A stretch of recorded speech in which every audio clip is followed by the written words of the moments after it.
Financial statements portray the financial effects of transactions and other events by grouping them into broad classes according to their economic characteristics.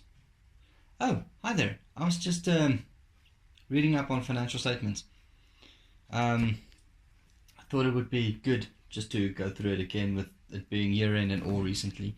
And then I thought, let me reintroduce financial statements. Now I won't be making a repeat of this video.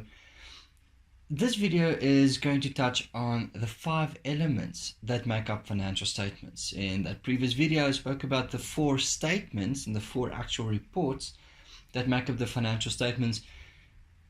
This one is going to be looking at the actual building blocks of each of those statements. So let's get right into it.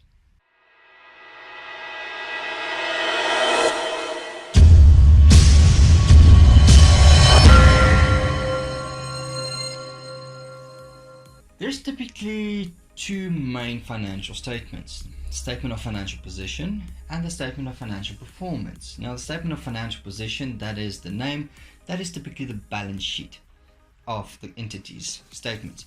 The statement of financial performance is also known as the statement of profit and loss and other comprehensive income, the income statement. It has different names and different terms depending on where in the world you are, but those are typically the 2 main statements. Now, the statement of financial position, or the balance sheet, typically has 3 elements, and then the statement of financial position have the remaining 2. All of these are then also combined, summarized and categorized and reported upon in the statement of cash flows and the statement of changes in equity. So what are those 5 elements? The first thing is an asset. The assets is the first clause that you usually find in the statement of financial position. It's as part of the accounting function, assets equals liability or equities less liabilities, but the accounting function can also say equities equals assets less liabilities.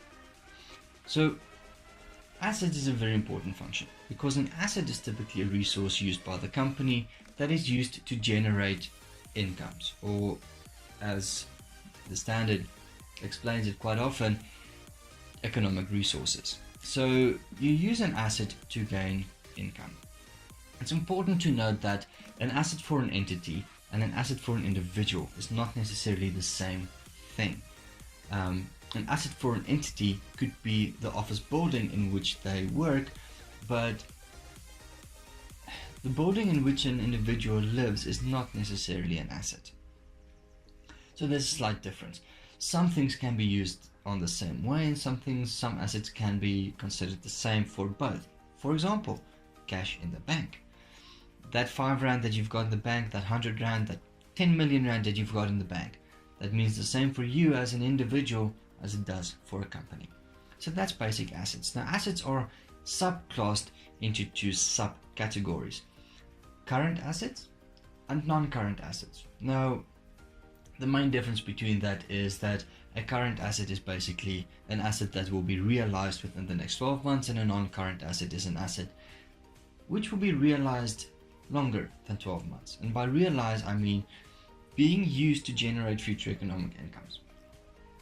So that's assets, or a brief overview of assets.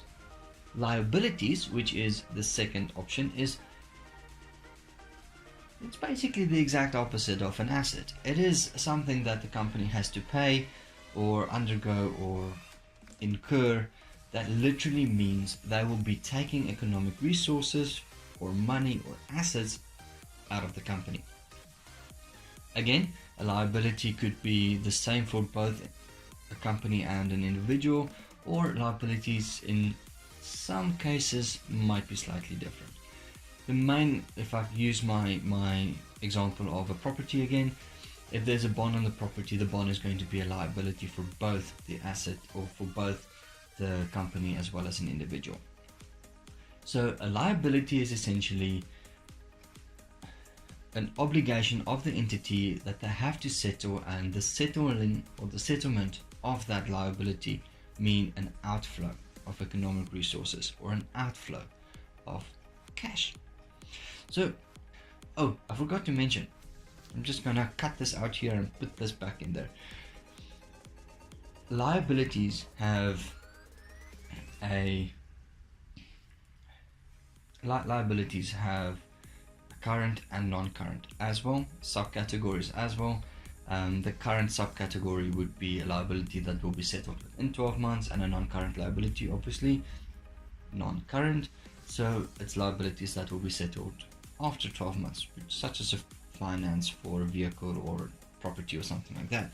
And a short-term liability, a current liability, would be a bank overdraft, or you have to pay your creditor, your telephone account or whatever at the end of the month.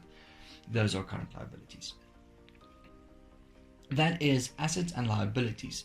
Now, according to the accounting function, assets equals equity less liabilities, or equity equals asset less liabilities. What is equity then? It's basically the difference between the two. It's the balancing figure between the assets and liabilities. It's the difference. Now, the definition is more something in the line of equity is the remainder of assets after liabilities have been deducted. So it's very much that kind of example, but basically what it means is equity is what the company is worth. The Afrikaans explain it as owner's interest, or translates it into what can be considered owner's interest. This is how much the owner has interest in the company, because equity is essentially that which belongs to the owners. The assets belongs to the owners, but the liabilities have to be paid by the owners. So the equity, which is the balancing factor or the balancing value, balancing figure, is what the owners have left. And that is the three main elements of the statement of financial position, or the three elements that indicate the financial position of a company. So the two elements that typically consider or make up, or the two building blocks, the two elements that make the statement of financial performance is incomes and expenses. Now, an income is all the money that comes into the company, or all the funds that comes in. The standard refers to economic resources or economic benefits, and that could be considered when someone else pays a liability on your behalf. You haven't, your liability reduces, but someone else paid for it, so that's considered an income. You've received a donation, so it's not really an income, it's a donation kind of thing. It's not really a salary, it's not really sales or turnover. A donation is something separate, but that's funds that comes into the company that increases the company's economic situation. Those all are incomes, and expenses are the exact opposite. Expenses are all your outflows of economic benefits, your economic resources. And those are the five main characteristics, or five main elements of financial statements. So all in all, in general, in summary, you have an asset that will generate an income.